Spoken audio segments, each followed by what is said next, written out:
Okay friends, it's time to get started on replacing our plate light assembly. The process for one will be the same for the other. Now on the side of each of these plate lamp assemblies, you're going to find if you slide a pick up and inside, you can press on the tab that's along the side. Do the same on both. And then of course we should be able to pull this right down and out. Now typically you're going to find that it causes a lot of pressure along this area here, so I just kind of apply a little bit of pressure like that and then I can roll it right on out.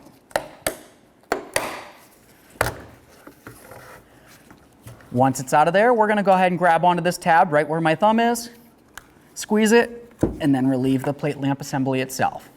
Now it's time to install our brand new plate lamp assembly. Let's go ahead and carefully connect this in here, listen for a click, and then give it a tug, make sure it's secure. After you've done that, we're just going to take it, slide it in like this, and then we're going to gently roll it up and in. Like I said before, it's going to have pressure in between the plate lamp assembly and this piece right here, but with a little bit of pressure, you'll be able to slide it up.